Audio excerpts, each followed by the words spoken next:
Hi, this is Sarah Wooten from the Partnership for the Public Good. I'm here today with members of Inclusive Theater of Western New York. We have Marilyn Aronson Scott. We have Carling Berry and Steve Brockman here with us today. So thanks for being here with us. Thank you for having us. So first, could you start off by telling our listeners about your latest production, maybe a bit about the plot, where and when it's going to be, and that kind of thing? Okay. It's called And Where Will You Put the Things You Save?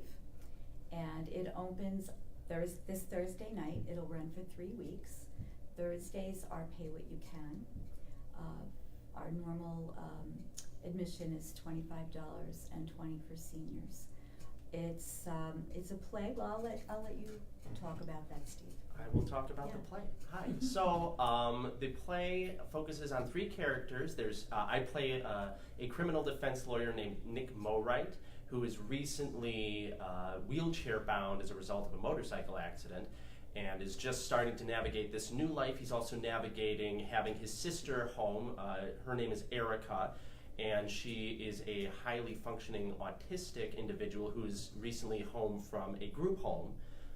And then there's also Nick's fiance named Alex, and he is an environmental activist who is becoming increasingly radicalized.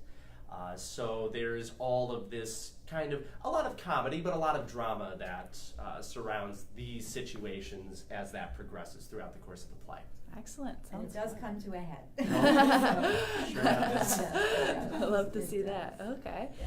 And tell us a bit about how the theater company got started and kind of what its mission is. Well, I met Amy Levesque, who's our executive director, shortly after moving to Buffalo, about almost 5 years ago. And she taught a class or a group. She came to speak for a group that I was volunteering for. And we just had a lot in common.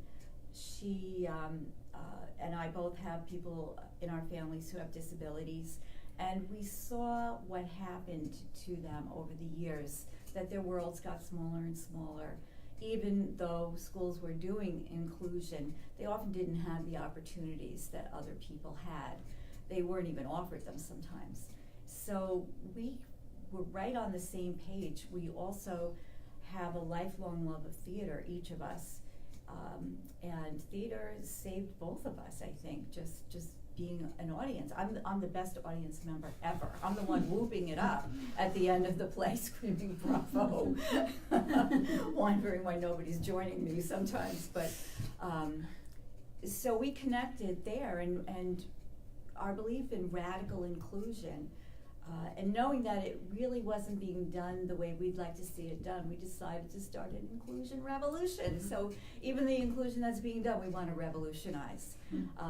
And to us, inclusion, the criteria for inclusion is breathing, and we will provide accommodations for anyone with a disability or not a disability. We have people in Buffalo who are immigrants who may not speak the language very well. We will try to find a way to work with people. Maybe they come from places where they didn't have much access to theater. What a wonderful thing to be here. How would they ever start to work or volunteer with a company? So it's a way to explore careers. It's a way to be in a safe space and try things, We've had a couple of young men. One of them does not have a disability. He was a student at Buff State. My partner teaches in Buff State, Amy. She's working on her doctorate now. She's supposed to be finishing this month, but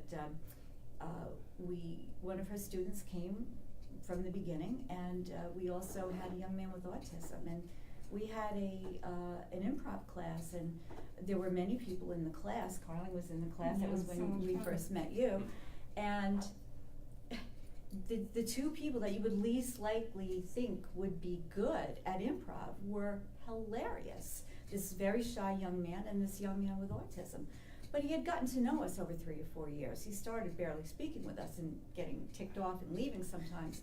But, we just kept welcoming him back, and it changes lives when you have a space like that for people to come, and it's okay to make a mistake, and we point out our mistakes all the time. So, because we make them. We make them. Don't we all? So, and Ujima Theater has been wonderful to us. and the Foundry. They offered us reasonable rent, not the Foundry Suites, the Foundry, and they have been wonderful to us. We're hoping to be able to build sets there. That's why we wanted to be there. And Ujima, they've partnered with us, and we're using their rehearsal space now, and they've just been so welcoming to us. So I want to thank both of them, Megan at the Foundry and Megan McNally, and the people at Ujima. Excellent. So, and where can folks go to learn more about your work or to follow it? InclusiveTheaterofWesternNewYork.com, and we're on Facebook. And give them the information about the play again. This is our assistant director. She's an assistant to our director. So it starts at the Alleyway Theater this Thursday, the 11th, at 8 o'clock. It's pay what you can on all Thursdays.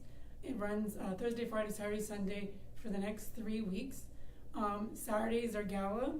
That gala starts at 7 and the show will start at 8. That's $50 because it's gonna have drinks and cheese and little things like that.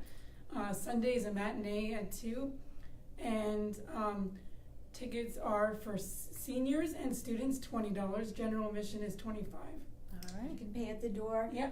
We prefer you go to Eventbrite because we don't want to turn people away. It's a 99 seat theater. It's did we mention that alleyway? Right. Yeah. And I hope people come because this guy's fantastic. And John Profeta is fantastic. Jess Levesque is. They have and such together the chemistry. Is incredible. We were just thrilled with the chemistry. So Excellent. Well, we Yeah. can't wait to see it. Thank you so much for being here with us thanks today. very much. Thanks for having us. Thank you.